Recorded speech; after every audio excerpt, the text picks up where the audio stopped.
palavra antes de ministrar a palavra principal da noite que o Senhor me confiou ao seu coração. Se encontra no Evangelho de Jesus segundo escreveu João, capítulo de número 4. E eu gostaria que você abrisse sua Bíblia aí comigo. Evangelho de Jesus segundo escreveu João, capítulo de número 4. Apóstolo Carlos, muito obrigada pela honra, pela confiança de estar aqui hoje nessa tribuna. Eu respeito demais sua vida, seu testemunho, sua conduta. E amo sua esposa. Que mulher linda. Irmãos, tem hora que eu não presto atenção em nada do que ela está falando. Mas eu não conto isso pra ela. Estou falando aqui em off agora pra gente. Tem hora que ela está falando comigo, eu não estou conseguindo dar conta. Eu só fico assim, meu Deus, por que tão linda assim? Jesus, que é isso? Que mulher bonita. Mas o tanto que tem de beleza não se compara ao que tem do Espírito de Deus.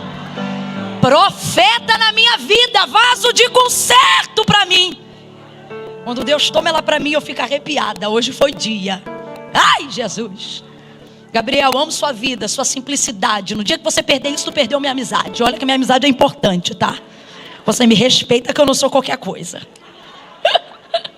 É um querido, e já vi que é de família. Conheci o Jéter hoje aqui, querido demais. Deus abençoe toda a igreja, todo o ministério de louvor, de adoração. Ai, Camila, calha a boca e fale logo. E você tome conta de sua vida. Paulo vai escrever a carta aos Romanos e ele vai utilizar 16 versículos, se eu não me engano, só para mencionar pessoas que contribuíam com o reino de Deus aqui na terra. Porque foi o próprio Jesus que deixou isso claro para a gente, né? A quem honra, honra. Precisamos honrar aqueles que têm honrado o santo nome do Senhor. E a honra, ela não pode ser um sentimento sem materialização. Toda honra que não se materializa. Você consegue falar materializa? Consegue nada? Deixa eu ver de novo, vai. Toda honra que não se materializa é falácia. Não é verdade. Ó, eu vou te dar um exemplo. Eu não sei se alguém já te fez pensar nisso, mas vou te dar um exemplo. Jesus é amor, sim ou não? Se ele é Deus, e João vai atribuir uma característica ímpar de Deus, dizendo Deus é amor. Então, se Jesus é a manifestação de Deus entre os homens na terra, de acordo com João capítulo de número 1, Jesus é Deus e Deus é. Pode aquele que é a própria expressão, a materialização do amor, nunca ter dito eu te amo para ninguém? Não, sério, para pensar. Camila, o que você está falando? Eu só estou reproduzindo uma realidade bíblica. Me mostre um versículo aonde Jesus tenha dito para alguém, eu te amo. Engraçado que tem gente que não concorda, mas não sabe dizer na Bíblia. Porque nem lê a Bíblia e está discordando comigo, enjoado. Não tem.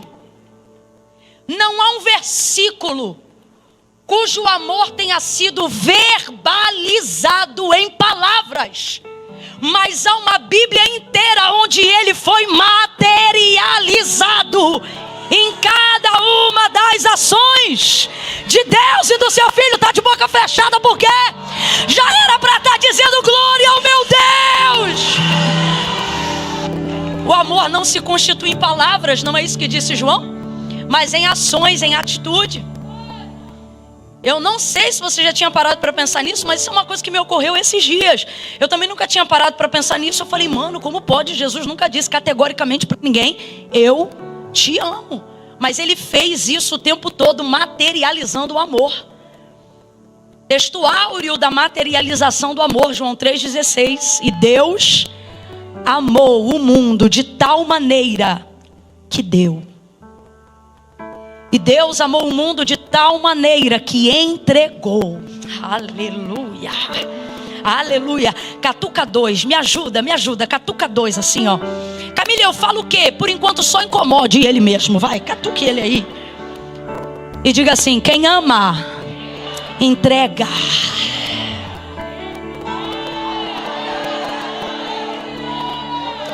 Agora, Camila, há um outro nível. Quem ama, se entrega.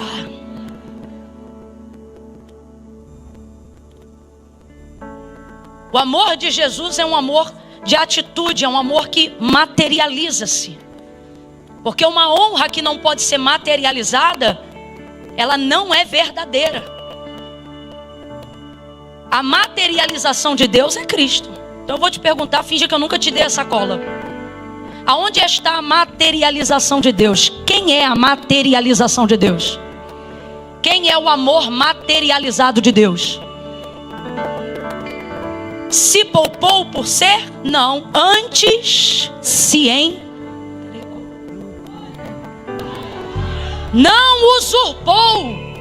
Ou seja, não tomou de volta a glória que lhe era devida, mas antes a si mesmo desprezou, para que nós pudéssemos usufruir disso. Agora veja, se isso já é uma realidade quando olhamos a manifestação do Deus Espírito no Antigo Testamento, precisa o Deus Espírito provar alguma coisa para alguém, para ele ser creditado como verdadeiro?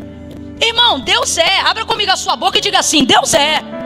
Diga, Deus é. Crendo ou não crendo, Deus é. Fazendo ou não fazendo, Deus é. Aceitando ou não aceitando, Deus é. Para o pecador e para o santo, Deus é. Você está me entendendo? Deus é. Agora veja, ele traz a manifestação de quem ele é através da sua materialização em Cristo, para que ele não fosse só compreendido, mas para que ele fosse aceito, provado, experimentado.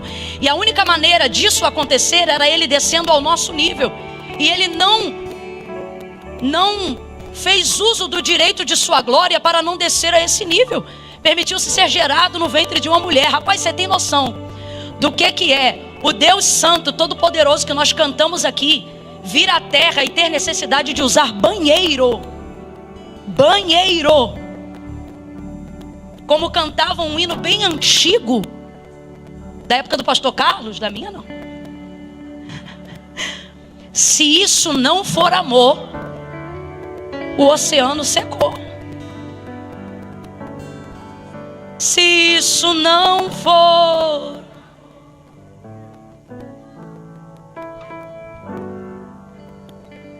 tem muita gente da época do pastor Carlos aqui. Não há estrelas no céu. E as andorinhas? Não vou. Se isso não for, o céu não é real.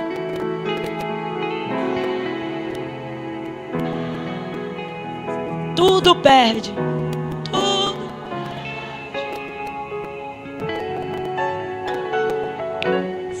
Se isso não for. Me respeita, tá, Gabriel Guedes?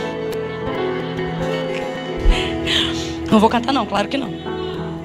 Mas é uma realidade. Então o amor, ele precisa ter essa entrega. Agora eu quero te dizer uma outra coisa sobre essa entrega. Quando falamos dela, sobre Deus entregar, ficamos com um sorriso no rosto como estamos agora. Temos uma compreensão mais clara do amor de Deus em relação a nós. Porque vemos que Deus também não nos amou de palavra, mas de matéria. De vida, de dor, de morte, de sangue, de sofrimento, de cruz. E isso nos alegra, porque por mais que Satanás tente criar sofismas baseados na nossa decadência, fragilidade e humanidade, de que não somos dignos desse amor, a graça de Deus sobrepõe a minha própria consciência. Mas se isso ainda não for o bastante, Deus materializou e registrou, para que na palavra dele esteja a âncora que eu preciso me agarrar, e não a minha própria consciência de mim mesma, mas o que ele disse sobre mim quando me chamou de filho, o que ele disse sobre mim quando se entregou por amor a mim. Você pode não gostar muito de mim, alguém pode não gostar muito de você, mas ninguém muda uma realidade materializada por Deus. Qual? Ele amou tanto que se entregou, ele amou tanto que deu, ele amou tanto que se fez escárnio, ele amou tanto que sacrificou a si mesmo. Está consumado.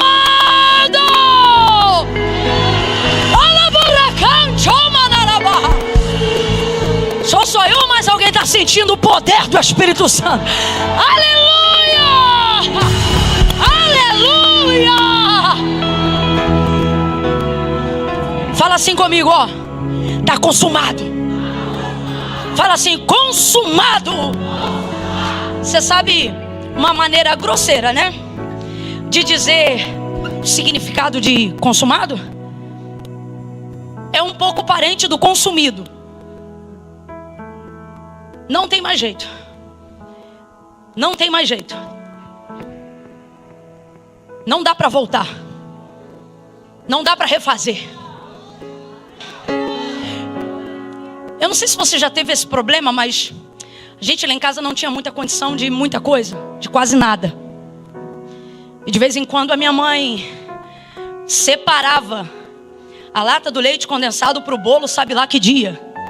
A caixa de leite para fazer o bolo, sabe lá quando.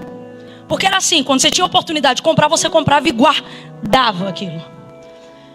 Só que você não pode usar meia lata de leite condensado e deixar na porta da geladeira se você tem criança em casa. E minha mãe tinha um jeitinho de fazer, que para não usar tudo, furava uma ponta e a outra. Rapaz, aquilo é mamadeira de adolescente, você não está entendendo. Então, como a minha mãe não conseguia ver o que estava lá dentro, vez ou outra ia eu e a minha irmã e ó. Aí chegava a hora para minha mãe fazer alguma coisa, quando ela pegava a lata, ela sentia ausência de peso. Cadê o leite condensado que estava aqui? Às vezes ela brigava, às vezes ela varava uma havaiana. Só que tinha uma coisa, poderia ter qualquer consequência depois do que nós havíamos feito. Só uma coisa que não poderia ser refeito: devolver o que havia sido. Eu quero que você entenda que qualquer desdobramento do que tentem te fazer convencer depois não pode desfazer aquilo que já foi feito antes. Então eu quero que, com toda a propriedade de um exemplo tão simples, você abra de novo a sua boca dizendo assim, ó: consumado. Esse é o poder de uma entrega. É isso que eu queria que você entendesse. Quando você entrega ou se entrega, essa entrega tira de você o direito mesmo de pegar aquilo de volta. Tá feito. Agora veja, Jesus vai fazer isso não só com o corpo, com a vida, mas também de modo consciente. Eu considero uma das maneiras mais difíceis de entregar. É aquela entrega que depende de destituição de posse. Vou te dar um exemplo. Falando de perdão, para executar perdão verdadeiro, você tem que se destituir da posse do direito de ter resposta na ofensa. Essas são as entregas mais difíceis de fazer, aquelas que transitam na área da consciência. E Jesus fez essa também. Consumou. E a consumação de algo tira de nós ou de qualquer outro o poder de tentar desfazer aquilo que foi feito. Eu estou dizendo isso para você porque eu quero que você entenda o poder de uma entrega consumada, de uma oferta lançada no altar. Antes de destituir-se de um valor no bolso, antes de desvencilhar-se de uma soma da tua conta, não há da parte de Deus proveito algum no seu R-cifrão nessa noite, se não houver uma destituição consciente disso. E a verdade é que, quando nós falamos da entrega que Deus fez por nós e tornamos ela tangível na materialização do seu Filho Jesus Cristo, ficamos exatamente como estávamos há um minuto atrás, felizes, chorando, celebrando, sentindo-nos amados. Mas quando eu reverto agora a entrega, o semblante fecha automaticamente. Alguém inclusive começa a tentar macular a pureza da palavra que eu estou entregando, pensando, poxa, isto tudo para isto? Porque estamos sempre prontos quando é de Deus para nós, mas somos arredios quando o fluxo inverte, porque achamos que é da obrigação de Deus fazer porque Ele tem. É da obrigação de Deus fazer porque Ele é. É da obrigação de Deus fazer porque Ele pode. Só que Ele não disse: eu entreguei meu filho porque eu posso.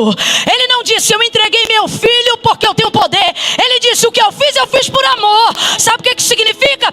Eu também não tinha obrigação nenhuma. É o amor a motivação correta para qualquer entrega. Então qualquer entrega que não tem amor, não importa o quanto se entrega para Deus, ela não vale nada. Então coloque o seu dinheiro no bolso, na conta, e não tire ele de lá. Se toda vez que esse tema for um espinho no seu coração, Deus não quer seu dinheiro, a igreja também não quer seu dinheiro. E de verdade, com todo respeito, não é através dele que Deus faz tudo o que faz. Não, Camila, não. Deus só aceita a oferta por causa do ofertante. Se não houver o coração do ofertante na oferta, para Deus aquilo é papel. A entrega precisa ser feita primeiro aqui. Então, com a mão na consciência, vamos ser honestos. Estamos sempre prontos quando é de Deus para nós, mas somos limitados e bloqueados quando é da gente para Ele. O Evangelho de Jesus, em João 4, diz assim: que quando ele chega à província de Sicar, cansado da viagem, vai se assentar no poço de Jacó. Quantos aqui conhecem esse texto? Quantos aqui conhecem esse texto? Levantem a mão. Quem não conhece esse texto? Quem não quer levantar a mão? Então preste atenção que você vai entender. Jesus está saindo da Judeia para ir para a Galileia, e no meio do caminho está Samaria. Cansado da viagem, ele vai parar na província de Sicar, que é onde está aquela mulher samaritana. Já ouviu falar dela? Teve 5 maridos e o 6º não era dela. Era uma mulher de vida complicada. Quando ele chega alto do meio-dia, ele vai descansar em cima desse poço, que não por coincidência, mas era o poço de Jacó. Aí ele senta ali e fica esperando ela chegar. Quando ela chega, ela traz um cântaro vazio, porque ela está indo lá para tomar. Completa para mim, por favor. Ela está indo lá para... Ela está indo lá para tomar, ela está indo lá para pegar. Porque a nossa disposição para pegar é sempre essa. A gente vai desde que seja para pegar, a gente vai desde que seja para receber. Vamos falar a verdade? A maioria das pessoas perverteram a motivação original de um culto. Quantas vezes, trivialmente, no meio da rua, alguém pergunta assim pra gente: tá indo pra onde? Tô indo pro culto. E vai lá fazer o quê? Vou lá receber. Desde quando? Desde que o culto foi instaurado como culto para Deus. Ou seja, o próprio Deus estabeleceu a liturgia do culto. E a primeira coisa que ele disse é: Moisés, depois que estiver tudo pronto, fala para esse povo para não se achegar diante da minha presença com as mãos vazias. Porque culto não é lugar onde eu recebo, culto é lugar onde eu dou. A cultura ocidental perverteu, na sua maioria, eu não estou generalizando, mas na sua maioria, a ideia original de culto para Deus. E muitas vezes estamos como essa mulher. Por que você veio hoje? Eu vim para receber, eu vim porque eu quero uma oração de cura, eu vim porque eu quero um milagre. Temos dificuldade litúrgica de entregar devocional. Irmão, eu glorifiquei quando eu contei no relógio 1 hora de louvor. Faz tempo que eu não vou num culto assim, aonde Deus é louvado, onde Deus é louvado sem pressa. Isso é devoção, isso é devoção. Não fale comigo de adoração sem falar de devoção. Todo o restante sem devoção não é adoração, é cantoria. Devoção é isso, Deus no centro, pá.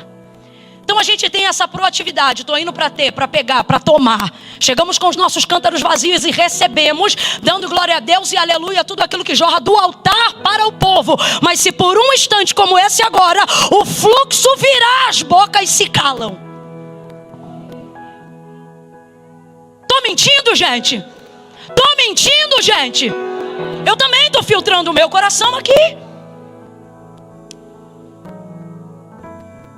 Aí vai acontecer com ela algo que está acontecendo conosco aqui agora.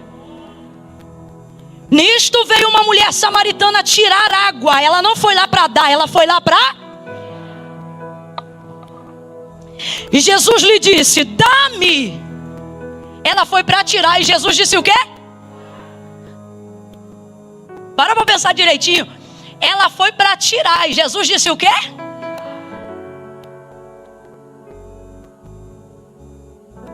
É complicado quando pensamos que estamos indo ao encontro dele para tirar o que queremos. E ao encontrá-lo, ao invés dele dar, ele pede. Uai, não é, minha gente? E ele pede: dá-me de beber. Mano, não dá bom dia, não dá boa tarde. Já chega pedindo: dá-me de beber. Dá-me de beber. Aí ela resiste. Aqui, ó. Como sendo tu judeu, pede de beber a mim, que sou mulher samaritana. Aí eu não aguento, eu tenho que falar rasgado. Então uma mulher que teve 5 homens, sendo que o 6º não é dela, está com padrão de moralidade aqui para não falar com judeu? Então vamos falar a verdade? O fato dele ser judeu é só a justificativa onde ela pode se apoiar para não ter que dar. Tem tantas áreas de delito, de imoralidade, aonde temos dependência do Espírito Santo para aperfeiçoamento de caráter, mesmo depois de termos sido cristãos. Mas é falar de dinheiro na igreja que o pau quebra e a moralidade de todo mundo vem para cá. E eu me pergunto, como pode? Aonde estava tanta moralidade quando entrou no site pornográfico? Aonde estava tanta moralidade quando estava com a língua falando mal da vida dos outros? Aonde estava tanta moralidade quando respondeu a mãe como se fala qualquer um? Aonde estava tanta teologia quando pegou o troco que deveria ter entregado? Que moralidade é essa que só aparece na hora da entrega? A mulher teve 5 homens, o 6º não é dela, mas agora ela não vai falar com ele porque é judeu. Ah, fala sério! Vamos jogar limpo! Vamos jogar limpo! Vamos jogar limpo! Não é o fato dele ser judeu, é porque ele pediu. Se ele não tivesse pedido, vamos imaginar diferente. Vamos imaginar se ele estivesse chegando, dando. Será que ela questionaria? Não posso receber, porque tu és judeu. Quando é para receber, a gente mexe em tudo.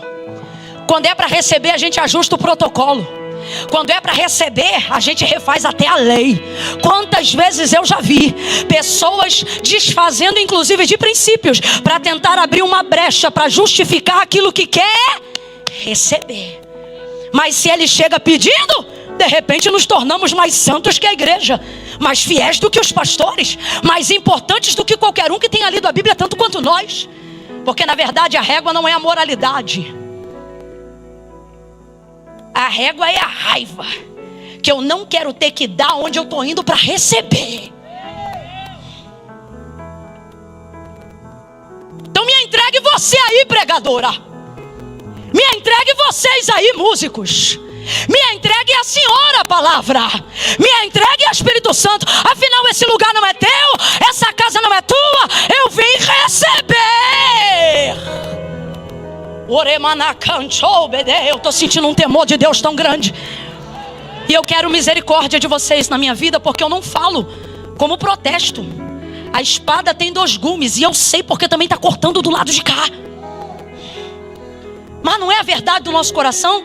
Se dessemos palavras aos sentimentos mais escusos que permeiam os nossos pensamentos e a nossa alma num momento como esse, a voz deles teria exatamente a conotação das palavras que eu estou dizendo. E se eu te disser que está tudo errado? Com todo respeito, falando de nós, não do Senhor, não da casa de Deus, falando de nós, você teria coragem de admitir agora para a tua própria alma e dizer assim: está tudo errado? Quem tem coragem, verbalize isso aí agora. Está tudo errado. Eu tenho errado. Eu tenho errado. É verdade, Camila, meu coração fecha assim nessa hora. Por mim o culto nem teria isso. E Deus está dizendo: se isso não tiver, não é culto. Você está vendo? É por isso que eu não gosto de fazer ofertório. Eu não sei falar de oferta sem explicar o significado disso no culto. Aí quando vê, já deu 30 minutos. Porque o que faz o povo pecar é a ausência do entendimento. Quando a gente entende o que está sendo dito aqui, irmãos, e ainda bem que está gravando, que até eu vou ler de novo, ouvir de novo, vai virar um seminário na minha cabeça isso. Que é para nunca mais eu pecar contra o Senhor. Eu vou falar como Deus está mandando. Tem gente aqui que ama visitar a igreja e recebe tudo que Deus tem para oferecer, mas na hora que entra no ofertório você diz: por mim o culto não precisava ter isso. E no seu achismo, totalmente fora da palavra, Deus está confrontando alguém severamente além de mim aqui. Você pensa que o seu achismo justifica o que Deus está falando, e Deus está dizendo: eu me justifico pela minha palavra. Então o que você acha não importa diante daquilo que eu disse. Pegue sua opinião e coma com arroz e feijão quando se tratar de como Deus quer ser adorado. Porque não é como eu acho que tem que ser, é como Ele disse que seria. E como Ele disse que seria, aonde vemos a instauração da primeira forma litúrgica de materialização da honra, do culto, da devoção para Deus. Caim e Abel. Quem ainda está comigo, diga amém. Abel traz uma dos seus animais, Caim traz algumas das suas verduras, e nós vemos ali uma entrega. Nós vemos ali uma entrega. Ali está um dos pilares que determinam o que é um culto. Primeira coisa, um culto precisa ter um Deus. Estou falando de um culto a Deus. Segunda coisa, e não é por acaso, é imediata, tem de haver entrega. E essa entrega tem de haver, sim, com materialização. Sentimentos contam como parte motivacional da entrega, mas os sentimentos não terminam o ato da entrega, só iniciam pelo caminho que ela vai passar. Tem que materializar. Tem que materializar no serviço. Os voluntários fazem isso, materializam a devoção. Por que o Senhor disse que no reino dele o que serve é o maior? Porque o que serve também entrega a maior quantidade de tempo. E o princípio da semeadura é uma lei. Já parou para pensar que quando você chega eles já estão aqui? E quando você vai embora eles são os últimos a saírem? Então Deus não os considera maior à toa, mas considera maior porque a entrega deles é... Agora, exatamente nesse momento, enquanto eu estou ministrando, você está vendo algum deles entregando dinheiro? Não. Eles estão segurando envelope, assessorando aqui e ali, mas estão em pé enquanto você está sentado. Para você é espera, para Deus é serviço. E isso é uma entrega. Eu não sei quantos deles são remunerados pelo que eu estou vendo. Provavelmente nenhum. Estão por amor, devoção. Então por isso a entrega deles também é legítima. Então o que a gente está querendo dizer, irmãos?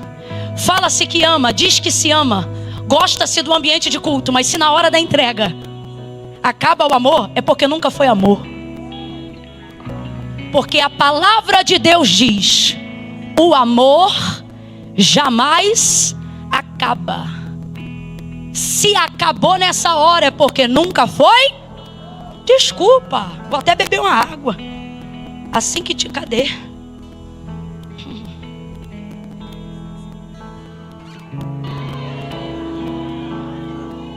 É para engolir. A ver se ajuda a descer. Camille, eu que não tenho água, faz igual Abraão, dá glória a Deus que desce mais rápido. Oh glória! Então hoje nós vamos fazer o nosso ato de entrega, compreendendo que isso é um privilégio, que é uma honra, que isso faz parte do aperfeiçoamento do caráter cristão. E de que essa, por mais que seja a hora mais revoltante e questionadora para muitos, é o momento mais importante para Deus, no que tange a devoção de adoração no culto. Então retire o seu melhor. Quando eu comecei, eu não tive o privilégio de nascer num lar cristão. Então quando eu comecei a ouvir falar sobre oferta na igreja, eu tinha muita vergonha porque a salva passava. Aqui é salva também? Pronto, perfeito. Quase lugar nenhum mais é salva, mas hoje combina, porque esse exemplo não é em vão. A salva passava na minha igreja e eu tinha vergonha de não depositar nada. Então o que eu fazia? Qualquer troco de pão, mercado, sacolão que fosse moeda, eu deixava separado, dividia ao longo da semana, que era para sempre que a oferta passar eu tivesse alguma coisa para jogar dentro da salva. Ocorria então que eu distribuía uma moeda para cada dia de culto. E como aquilo era uma coisa do que me sobrava, se você me perguntasse quanto você ofertou hoje, eu nunca saberia te dizer naquela época. Porque eu pegava, e qual era a motivação da minha entrega da oferta na salva? Colocar alguma coisa lá dentro que não fosse mentirosa. Porque olha aqui, na minha mente eu dizia, eu não posso fingir que abri a mão e botei lá. Então eu tenho que botar pelo menos uma moeda. E aí, a minha motivação era não passar vergonha. Então vamos lá, qual era a motivação da irmã Camila naquela época? Até porque a irmã Camila dirigia a consagração. A irmã Camila já ministrava. Como é que a irmã Camila nunca dá oferta, nunca tem, nunca pode, nunca é? Então separava, pá. Um dia, tô eu saindo como tantos outros dias para ir para o culto, já me achando uma crente extraordinária, que está dando testemunho miserável dos centavos. E eu pegava aquela moeda, escute isso, eu não tinha, as moedas eram o que eu tinha. Então o problema de Deus não era que eu só tinha moedas, o problema era que eu não valorizava a minha entrega, por elas serem moedas. Então por elas serem moedas eu não contava, porque para mim elas não tinham importância. Então eu pegava aquela moeda e levava para a igreja. Aí um dia eu coloquei, como sempre fazia, uma moeda dentro da salva, e o Espírito Santo de Deus disse assim para mim: quanto você ofertou? É uma experiência minha, tá? Quanto você ofertou? Eu fingindo que não estava ouvindo. E aquilo se tornou um pensamento perturbador na minha cabeça. Porque o Espírito Santo, quando é bom, mas quando ele é terrível, ele é melhor ainda. Pensamento na minha cabeça: quanto você ofertou? Quanto você ofertou? Quanto você ofertou? Ninguém me perguntou isso. E por que eu ia indagar aquilo se eu mesma sabia que eu não tinha resposta para aquilo? Era o Espírito Santo. Quanto você ofertou? E eu disse: não sei. Você não sabe que eu não sei? Ele: como eu vou te abençoar se no meu culto, que deveria ser racional, você me dá uma oferta inconsciente, sem noção, sem saber de nada, cuja motivação é só não passar vergonha? Até quando você vai me servir assim? Aí eu comecei a pegar as moedas e a contar as moedas. Então eu contava toda semana, tinha 3 cultos na semana que eu tinha que estar e que eu ofertava. Então eu contava as porções de moedas e dividia em 3 a quantidade de moedas que eu tinha. Então na hora de ir para a igreja eu contava 10, 20, 30, uma moeda aqui, outra ali, tá, ok, 75 centavos. Aí comecei a ficar com vergonha do barulho que as moedas faziam na salva, porque agora eu tinha que ofertar e eu queria saber quanto que era, e eu não tinha coragem de dar só 5 centavos. Então eu comecei a contar e eu falei: hoje eu só tenho 75 centavos. E as ofertas faziam barulho, mas eu sabia, estou ofertando 75 centavos. Deus começou a me prosperar, estou falando de mim, à medida com que eu entregava, gradativamente, de acordo com cada palavra que era liberada no altar, eu marcava com uma oferta, e eu recebia naquela semana a resposta daquela entrega no altar, em cima da oferta que eu tinha feito. Percebi então que para Deus não importava a quantidade, mas para mim importava, porque Ele trabalhava em cima da régua que eu colocava. Porque para Deus, se é 75 ou se é 5, Ele não está olhando a oferta, mas o ofertante. Agora, para o ofertante importa quanto ele oferta, porque Deus vai trabalhar na tua colheita em cima da sua oferta. E Deus começou a me prosperar a partir dali. E eu comecei a estabelecer metas. Eu nunca falei isso, estou falando hoje aqui. Nunca disse isso. À medida que Deus me prosperava, eu colocava uma régua para a oferta. Tipo assim: a partir de hoje eu não dou menos de tanto. Aí me prosperou mais um pouco: a partir de hoje eu não dou menos de tanto. E assim eu fui indo rompendo. E não coincidentemente minha vida foi rompendo financeiramente igual. Aí eu te pergunto: é coincidência? Não, é consciência. Olha para o teu irmão e diga: não é coincidência. Fala para ele: é consciência. Quem entendeu, diga amém. Gabriel vai estar nos ajudando com um louvor.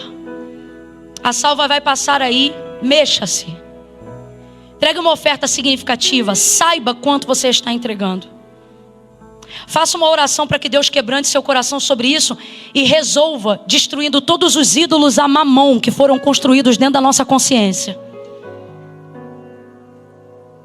Comece a fazer essa oração no seu interior agora mesmo, enquanto você separa a sua oferta. A gente tem Pix? Vai aparecer aqui no telão. Pode entrar no celular, veja o seu aplicativo. Ai não, é que eu não mexo no celular na hora do culto. Engraçado esse padrão de moralidade só na hora da oferta. Porque na hora de responder o zap, a notificação sobe e tu não está nem aí. Então vamos ser honestos, vamos jogar limpo hoje. Vamos entregar uma oferta que não deixa a gente envergonhado, que não deixa a gente sem graça. Uma oferta consciente. Uma oferta que diga: Deus, hoje eu quero materializar a honra que eu digo ter pelo Senhor. E me perdoe se eu não tiver tudo que eu gostaria de ter, mas hoje isso aqui é o que eu tenho. Por favor, receba a minha oferta. Receba a minha oferta. Enquanto o louvor estiver adorando, enquanto nós estivermos adorando com louvor, vamos adorar também com a nossa oferta. Faça desse momento o alto máximo da sua adoração no culto. Faça isso agora. Pai, em nome de Jesus, sobre a vida de cada um que tem e que não tem, mas foi alcançado pela Tua palavra, que a partir de hoje a nossa mentalidade seja transformada e que possamos estabelecer metas como a de Abel e não como a de Caim, que destruía o seu irmão. Não nos deixa destruir aqueles que hoje podem, não nos deixa falarmos mal daqueles que hoje podem, mas como eles podem, nós também poderemos. Nos dá chance de fazer melhor para a Tua obra, nos dá chance de fazer melhor para o Teu reino. Cada moeda, nota que passa agora na salva, cada aplicativo que sobe o comprovante de uma entrega agora, nós colocamos diante do Teu altar, aonde houver uma adoração sincera agora. Oh Pai, receba como cheiro suave e agradável as Tuas narinas.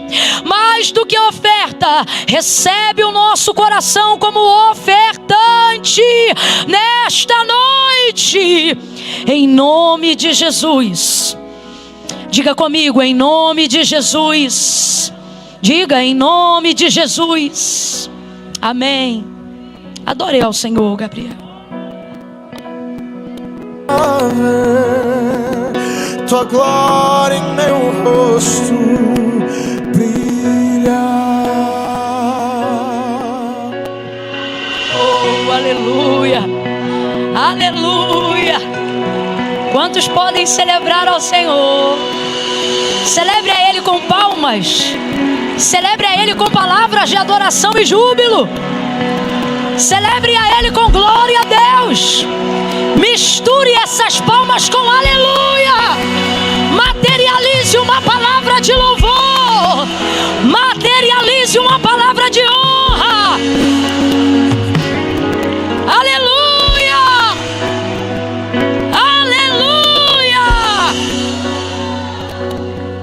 Pegue sua Bíblia. João 19, vamos para a segunda porção dessa noite. Quem ainda aguenta queimar mais um pouco de lenha aí? Aleluia. Continua comigo em João, mas agora no capítulo 19. Evangelho de Jesus, segundo escreveu João, capítulo 19. Versículo 28 em diante. Eu amo esse texto, sempre apresento uns 4 pontos nele que me chamam muita atenção. Mas nessa noite basta um. Como Deus tem falado comigo nesse dia de hoje, sobre a igreja de Cristo, nesse texto. João 19, a partir do versículo 28. Quem achou, diga amém. Ainda antes de ler, eu queria dizer àqueles que não tinham nada financeiro para financiar na obra, mas que receberam a palavra e fizeram com Deus votos e promessas. Deus falou comigo que teve gente aqui nessa noite que ofertou para Deus uma promessa. Eu só estou falando isso para confirmar que Deus ouviu sua oração e que Ele recebeu sua oferta de promessa do que você teria, de quando você poderia, de que dia você faria.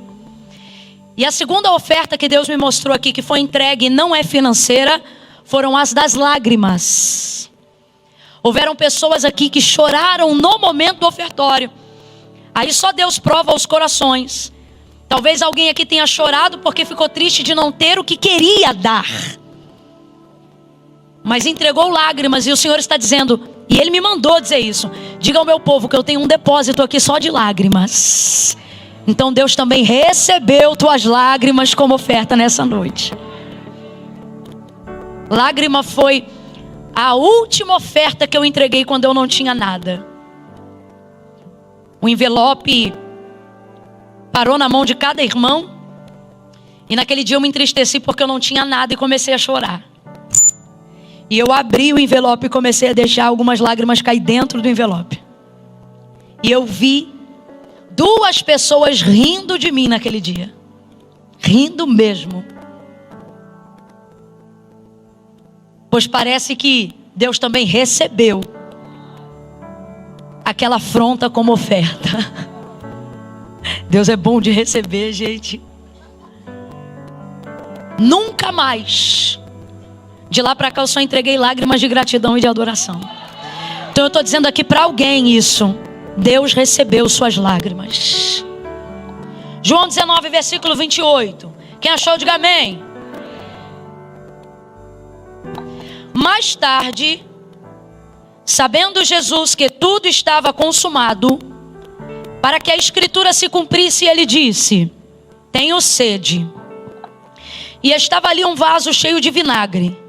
E embeberam de vinagre uma esponja, colocaram-na numa vara de ísopo e chegaram-na à sua boca. Quando Jesus recebeu o vinagre, ele disse: está consumado. O que foi que ele disse? E inclinando a cabeça, entregou o Espírito. Como era o dia da preparação, os judeus, para que os corpos não ficassem na cruz durante o sábado, porque este sábado era um grande dia, rogaram a Pilatos que fossem quebradas as pernas e que fossem tirados de lá os crucificados. Foram os soldados e quebraram as pernas do primeiro e do outro que com ele fora crucificado. Mas chegando-se a Jesus, vendo-o já morto, não quebraram as pernas. Contudo, um dos soldados transpassou-lhe ao lado com uma lança. Imediatamente saiu sangue e água. Aquele que viu isto testificou que o seu testemunho é verdadeiro. E ele sabe que é verdade o que diz, para que também vós o creiais, que estas coisas aconteceram para que se cumprisse a escritura, que dizia: nenhum dos seus ossos poderá ser quebrado. Vamos de novo? Nenhum dos seus ossos poderá ser quebrado. Abre comigo a sua Bíblia. Primeira carta de Paulo aos Coríntios. Vamos lá. Sem preguiça. Primeira carta de Paulo aos Coríntios.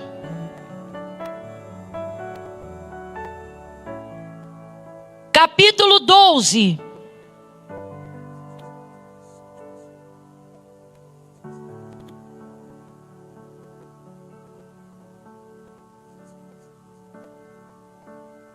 Versículo 27. Quem achou, diga amém. Ora, vós sois o corpo de Cristo, e individualmente membros desse corpo. Está todo mundo acompanhando aí? Ora, vós sois o corpo de Cristo, e seus membros em particular. Essa versão aqui. Diga assim: nós somos o corpo de Cristo. Volta lá de novo, João capítulo 19.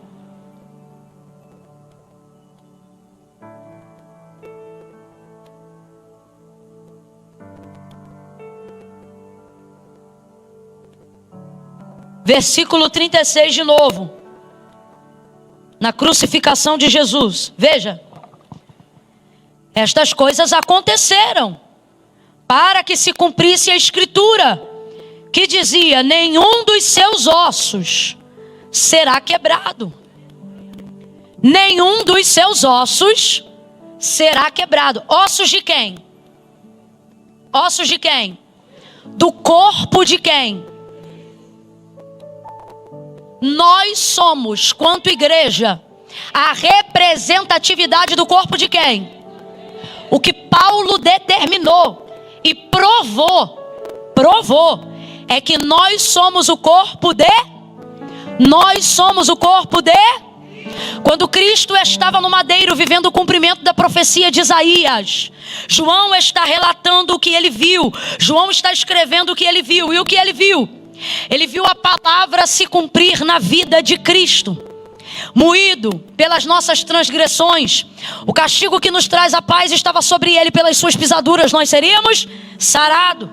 Homem de dores, como ovelha muda seria levada ao matadouro. Todo o apontamento do texto messiânico culmina para João 19 no Calvário. Quem está entendendo, diga amém. Então nós estamos falando sobre a peregrinação do corpo de Deus em Cristo, se tornando um martírio, vituperado, envergonhado. Jesus foi cuspido, sim ou não? Foi golpeado, sim ou não? Traído, sim ou não? Esbofeteado, sim ou não? A coroa de espinhos machucou sua cabeça? Sim ou não? Sim. Açoites em cima de açoites. Rejeição emocional. Abandono emocional. O sangue de Jesus não começou a cair no Calvário, começou a cair no Getsemane. Seu espírito entrou num nível de agonia tão profunda, que o efeito que lhe foi causado no Getsemane é comprovado pela medicina. Então eu não estou aqui espiritualizando algo. Eu estou falando da realidade de uma entrega espiritual, emocional e física. A tricotomia de seu ser foi moída. Começou a verter. O suor se transformou em gotas de... Por causa do nível de agonia que ele foi submetido. Sozinho, agoniado. E agora toda a via cruz. Ao chegar nesse momento, vemos o cumprimento da profecia de Isaías. João não se desespera, porque quem tem palavra não se desespera. Eu não estou dizendo que quem tem palavra não chora. Eu não estou dizendo que quem tem palavra não sofre. Não, quem tem palavra sofre. Quem tem palavra chora. Quem tem palavra também trata da depressão. Quem tem palavra também precisa de terapia. Quem tem palavra também tem problema. Quem tem palavra também tem dívida. Quem tem palavra também tem estresse. Quem tem palavra também tem uma série de coisas. O que eu estou dizendo é que quem está debaixo de uma palavra pode estar no meio de tudo isso, mas sabe como começa, sabe como termina e sabe em quem esperar. João é essa pessoa. Ele está vendo que Pedro foi-se embora, os outros se desesperaram, mas assim como Maria, mãe de Jesus, ele se mantém naquela crise até o último momento. Uma série de coisas está passando pela sua cabeça, mas a palavra afirma a fidelidade do amor de João na cruz do Calvário. Não é o sentimento de João que mantém ele lá, porque o sentimento é volátil, sentimento muda. O sentimento uma hora tá bom, outra hora tá ruim. Uma hora a gente ama, outra hora a gente odeia. Uma hora a gente está animado, outra hora a gente está desanimado. A única coisa que nos sustenta de maneira a não ser abalado é a palavra do Senhor. Lâmpada para os meus pés e luz para o meu caminho é a tua palavra. Aonde está o nosso coração? Em Sião. E aonde está Sião? A cidade de Deus. E que lugar é esse? Esse lugar é um lugar cujo trono de Deus está, e ali não pode haver abalo. O que isso significa? Que aonde Deus está, a sua palavra está. E se a palavra dele está, não haverá remoção daquilo que foi liberado. Ou seja, não há abalo a ponto de perder a estribeira. Então João, diferente de Pedro, não foge. João, diferente dos demais, não corre, também não tenta matar ninguém enquanto está acontecendo isso. E o que é que vai orientar? Qual é a bússola emocional que vai manter João no Calvário para escrever o testemunho que ele escreveu e que ele disse para nós? A palavra. Ele não está vendo só dor, ele não está vendo só perturbação. Quando ele olha para aquela cena perturbadora no Calvário, e qual é a perturbação? Ver alguém inocente. Gente, se a gente vê uma pessoa entrando na fila, furando a fila para entrar na frente de alguém que a gente nem conhece, isso já revolta a gente? É verdade ou não? Quem aqui já não foi tentado arrumar uma confusãozinha? Porque está vendo uma injustiça com alguém que nem é teu parente. A vontade da gente é já ir entrando. Não, ó, mas isso aí não está certo não. Ó, mas o senhor, mas a senhora. É ou não é? Agora imagina a condição de João. Alguém a quem ele entregou a vida. Em amor, em honra, em devoção. Alguém que não tem como outro mentir sobre ele. Porque é o próprio João que na biografia da sua experiência com Cristo vai dizer: e vimos a sua glória como a glória do unigênito do Pai, cheio de graça, justiça e verdade. O que isso significa? Não adianta tratarem ele como falsário, como charlatão. Eu vi a glória de Deus na vida dele. Ele é o Filho de Deus. Comi com ele, andei com ele, fiz cruzada com ele, renunciei à pesca por causa dele. Não importa quem vocês digam que ele é, eu sei quem ele tem sido para mim. Ele é o Filho do Deus vivo. Então ele é inocente. Então ele não é mentiroso. Então ele não é charlatão. Então você imagina alguém que lhe arrebatou a alma. Irmão, Jesus tem um poder de arrebatar a alma que nem o marido mais romântico tem. Jesus tem o poder de arrebatar a alma de um homem que nem a mulher mais desejável no mundo compete. Quando Deus arrebata a alma de alguém, quando Deus é o alicerce das convicções de um homem, de uma mulher, as coisas do mundo não concorrem com essa pessoa.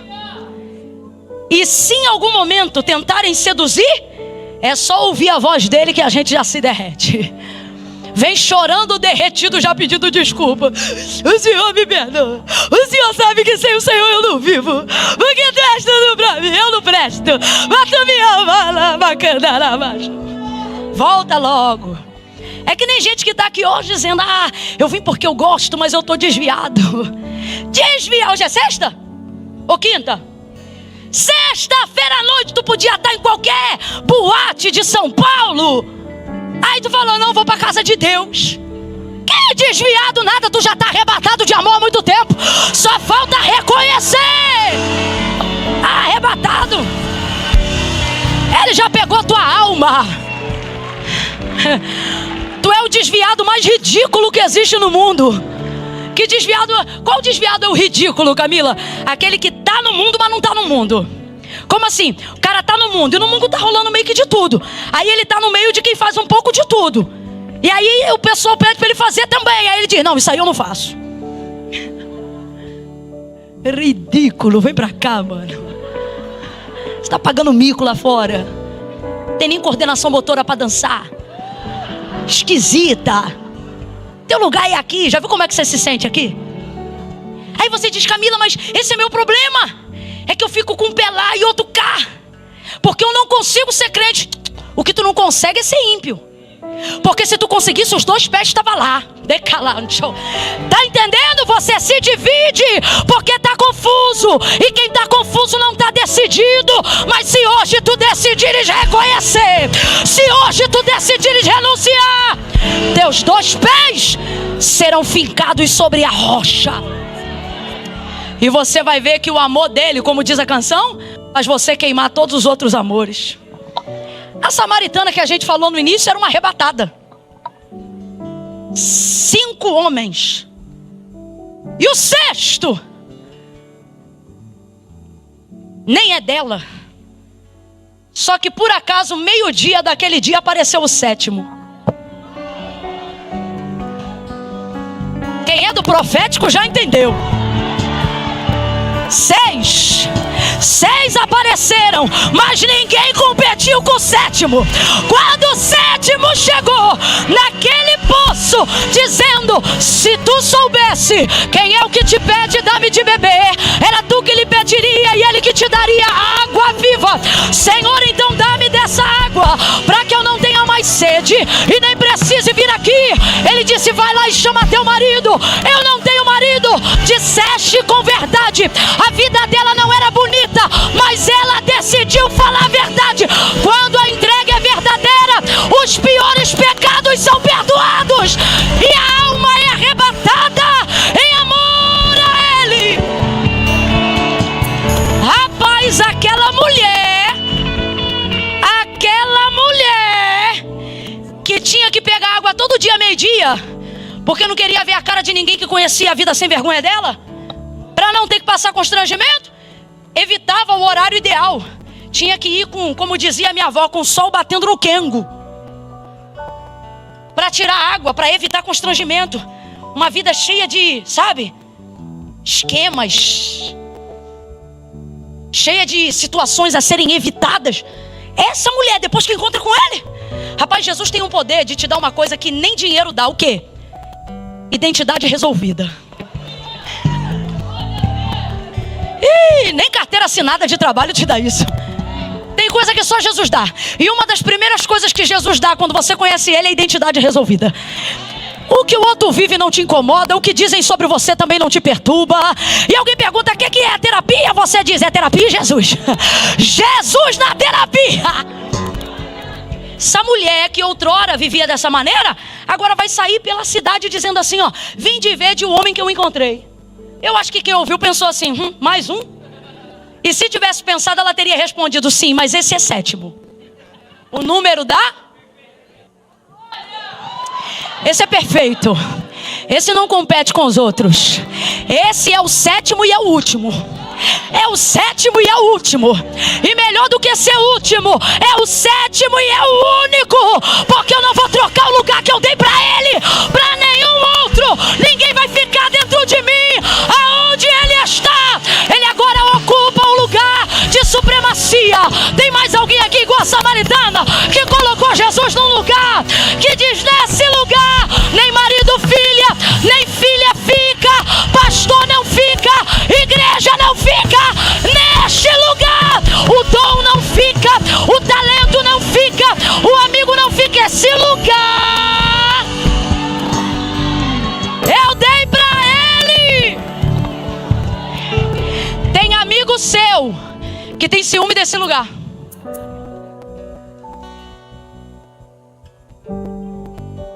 Você vai pra igreja de novo, mano? Parece que vive na igreja. Eu vou, e a pessoa diz: cara, eu tô te dando um ingresso pra gente ir pro, sei lá, cinema. Planeta dos Macacos, o Reinado saiu. Bora lá. E você diz: cara, eu gosto muito, então, por isso que eu comprei. Mas hoje vai ter um culto.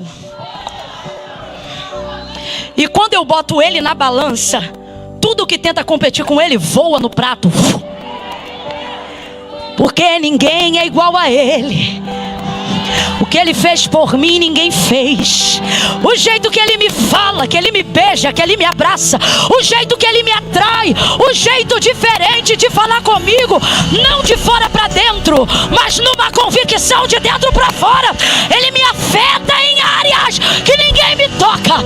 Ele me afeta em áreas que eu nem sabia que existiam em mim, até que Ele me tocasse. Tem gente me olhando esquisito agora e pensando: Camila, isso é verdade? Para que tu saibas que é verdade, por estes dias tu vai viver uma experiência como Cristo que eu prego. Ele é verdadeiro, Ele é fiel, Ele arrebata a alma da gente. Por Ele, as amantes deixam carros. Por Ele, traficantes deixam as verbas, os negócios, o status do poder da comunidade na mão de qualquer outro que venha depois. Por Ele,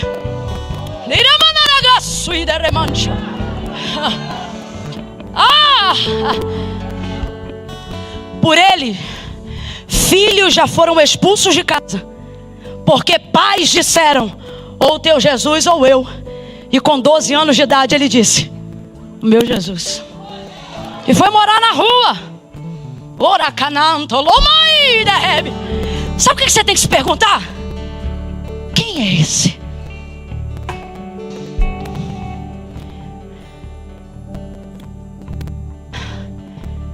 Que faz alguém pegar um sistema de negócio rentável e de repente queimar tudo, colocar numa conta e ir para uma obra missionária em algum lugar, sabe lá Deus onde? É isso que você tem que se perguntar. Pare de dizer apenas que os outros estão loucos e comece a perguntar quem foi que botou eles nesse manicômio. Comece a se perguntar: quem é a pessoa que faz uma pessoa que outrora eu conheci sã agir agora como se fosse doido? Porque a palavra de Deus diz que quanto mais o mundo diz que é loucura, é porque nós estamos desfrutando do poder de Deus. A cruz é loucura para os que perecem, mas para nós é o poder de Deus. Então João vai se firmar ali, ele vai aguentar ficar ali. E por que ele vai aguentar ficar ali? Porque ele está com a profecia de Isaías inteira na cabeça. Quando o sentimento grita em você, se você tiver palavra na cabeça para se apoiar, o sentimento não te arrebata. A vontade de cair dentro da cova de quem está sendo enterrado não te arrebata. A vontade de assinar a carta de divórcio não te arrebata. Quando você tem uma palavra fixa, fincada dentro do teu interior, o sentimento vem de acordo com a circunstância que você está vivendo. Mas se tu tiver aquela palavra na mente, aquele sentimento do mesmo jeito que vem, ele também vai, porque você está na palavra. Palavra de Deus é âncora, irmão. Palavra de Deus é corrimão na ventania. Palavra de Deus é poço artesiano no dia da seca. Palavra de Deus é maná descendo do céu quando os mercados estão vazios. Palavra de Deus é remédio que não vende na farmácia. Palavra de Deus, ela tem o poder de te dar aquilo que o homem no mundo mais quer. O quê? Estabilidade. Camila, eu acho que o que o homem mais quer no mundo é dinheiro. Não. Dinheiro é a forma pela qual o homem acredita que vai conquistar estabilidade. O que o homem mais quer no mundo é estabilidade. Qual é o sonho de qualquer pessoa que quer ter dinheiro? Viver de renda. Imagine um dinheiro trabalhando para você sem você ter que trabalhar por dinheiro. Vai! Eu creio, irmã. O que o mundo quer? Estabilidade. E isso não está no concurso público, nem no militarismo, nem na Ibovespa. Por mais que alguém tente te dar todos os caminhos, vai por mim. Eu sei do que eu estou te falando. Estabilidade quem dá é Deus. Deus dá estabilidade. O que você procura não está no dólar, está em Deus. Meu Deus. Deixa isso para outro dia, que eu não quero confundir a mensagem para você não achar que tem que buscar Deus querendo dinheiro. Mas veja, é a palavra de Deus que te sustenta. Então, uma série de coisas estão acontecendo no campo humano. Jesus sendo esbofeteado, açoitado, cuspido, ouvindo palavras de afronta. Então todo mundo que conhece ele e que está perto dele sente a dor daquele momento. Poderia ter uma atitude de justiça própria. Mas João mantém a calma. Como que ele consegue manter a calma naquela circunstância? A profecia de Isaías está na cabeça. Então ele começa a perceber que todas as ações, eu disse todas, vem comigo, eu disse todas as ações horríveis, tenebrosas, que estão acontecendo no Calvário, para um homem natural, é uma junção de caos. Para João é uma orquestra, cuja batuta é aquela varinha, está na mão da palavra de Deus. Já viu o maestro na orquestra? Deus está dizendo: o maestro sou eu, a batuta é a minha palavra. Meu Deus, estou sentindo uma graça de Deus tão grande aqui. Deus está dizendo: quando você sabe qual é a palavra que eu te entreguei, é no meio de calúnia, difamação, gente injustiças acontecendo, e alguém pensando, ele vai se desesperar, e Deus dizendo, a minha palavra vai fazer a música acontecer, a minha palavra vai fazer, no meio desse caos, você entender que o meu Espírito está no controle, a minha promessa está se cumprindo, não é o diabo, é a palavra.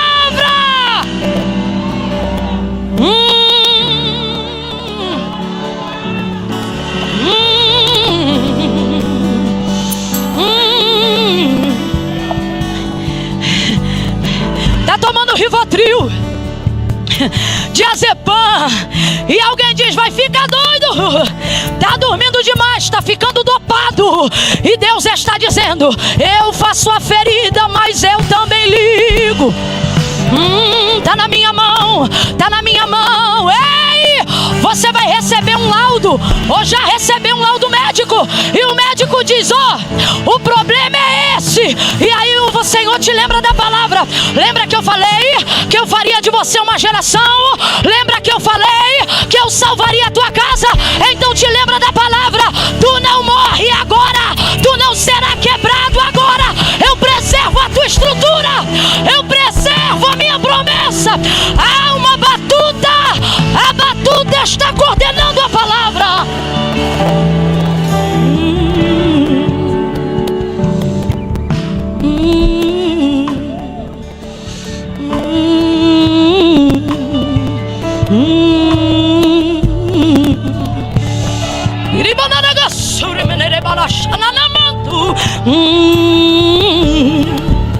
Meu Deus, meu Deus. Ninguém entende, ninguém entende, ninguém lembra, ninguém entende, ninguém lembra. O único que lembra é João, e isso faz com que ele mantenha o controle. Deus está dizendo, eu não estou te dando minha palavra para você ficar vaidoso, eu não te fiz uma promessa para você se achar. Eu te fiz uma promessa porque quando o pau começar a quebrar, eu não quero só que você tenha paz, mas que você crie uma plataforma de esperança e de estabilidade para as pessoas que estão à sua volta. Então eu quero que você comece a compartilhar. Isso aqui é Deus dizendo para mim e para você, a palavra que eu te entreguei. João vai escrever depois o que aconteceu nesse dia, e se ele não tivesse em mente o conhecimento da palavra do profeta Isaías, e como é que a gente sabe que ele tinha isso em mente? Porque qualquer judeu, a partir dos 7 anos de idade, precisava ter algumas profecias dos profetas messiânicos de cor na cabeça, até os 9 anos de idade, depois dos 9 aos 12 anos de idade. Então aquilo que foi repetido muitas vezes, e talvez alguém pensou que virou até uma reza, quando chegou na hora certa dessa palavra se apresentar, João estava pronto para ela. Olhe para cá. Vida devocional é vida de disciplina. É por isso que você continua lendo a Bíblia mesmo quando você não está sentindo nada. Porque na hora que for útil a palavra que você guardou no coração, ela vai se manifestar como um encaixe de um quebra-cabeça. Isso preservou João, eu queria que você entendesse isso. De todos os discípulos, o único que foi preservado até o fim no Calvário, não é porque apenas o amava muito, mas é porque tomou posse, se ancorou numa palavra. Uma palavra que estava disponível a todos. Olha aqui para mim. Quantas pessoas conheciam o texto de Isaías naquela época? Todas, porque não tem como um judeu não conhecer o texto messiânico de Isaías. Então não é sobre todos terem, é sobre quantos se ancoram nela. A palavra que eu estou pregando aqui agora, ela é igual para todos, sim ou não? Sim ou não? Mas a diferença do que ela vai provocar não tem a ver com o quanto eu libero, tem a ver com o quanto você recebe. É a mesma coisa aqui. Todos conheciam, mas só João foi capaz de sacar isso na hora que estava rolando. Peraí. O que o texto de Isaías dizia? Dividiram entre si as minhas vestes e sobre a minha túnica lançaram sortes. Quando começaram a pegar as vestes de Jesus, João poderia ter pensado, que absurdo, mas ele lembrou do texto de Isaías. Aí ele viu que enquanto rasgavam e enquanto lançavam sorte, a palavra vinha. Dividiram sobre si, dividiram as minhas vestes e sobre a minha túnica lançaram sortes. E as coisas vão acontecendo, e ele se lembrando do texto. Deus está dizendo para alguém aqui: fica calmo e se lembra da minha. Traz a minha palavra na tua mente. Traz a minha palavra na tua boca. Ei, a circunstância da vida que você vive agora combina com o que Deus falou? Aí você diz: não, Camila, eu estou vivendo o avesso, estou vivendo um período de humilhação terrível. Então combina, porque Deus disse que ia te honrar. Você tem que entender que a circunstância do tempo presente, para combinar com o que Deus disse, ela tem que ser avessa ao que Deus falou. Porque a única maneira de demonstrar que é Deus e não é o homem, não é o dinheiro, é quando a circunstância é avessa à promessa que Deus me fez. Alguém está entendendo o que Deus está falando aqui? Glória a Deus. Então João manteve o controle. O texto de Isaías fazia ele manter a calma, porque ele começou a perceber que não era uma desordem de coisas, mas por pior que tudo estivesse diante dele, era palavra por palavra se cumprindo.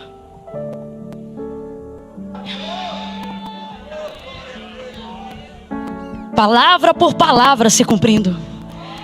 Deus está dizendo: nem tudo que está acontecendo na tua vida tu está discernindo, mas tenha certeza, todas as coisas estão cooperando para o teu bem. Palavra por palavra está se cumprindo. Meu Deus, você consegue botar a mão no ombro de alguém aí agora e consolar essa pessoa dizendo assim: palavra por palavra está se cumprindo. Console, console. Palavra por palavra está se cumprindo. Esta perseguição é a palavra se cumprindo. Esta dificuldade é a palavra se cumprindo. Ei! Agora, Isaías deixava muito claro que ele seria moído, que ele seria torturado, que ele seria levado como ovelha muda ao matadouro. Ou seja, de fato ele morreria. Mas se é a palavra se cumprindo, você tem que entender que ela se cumpre no início, ela se cumpre no meio, e ela só se cumpre completamente no final. Camila, então o que você está dizendo? Que se a cruz cumpriu, se a lança cumpriu, se o sangue cumpriu, a sepultura cumpriu.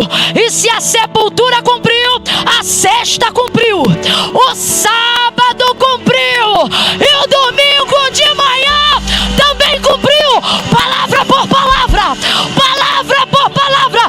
Deus está dizendo a alguém aqui: vai se cumprir tudo de ruim, mas também vai se cumprir tudo de bom. Ao terceiro dia, Maria vai para a porta e os anjos dizem: porque tu procuras aquele que vive entre os mortos? Ele não está aqui, ele já ressuscitou. Canta alguma coisa sobre ressurreição pra gente. Canta, Gabriel, canta, porque nesse momento a gente vai celebrar a palavra se cumprindo.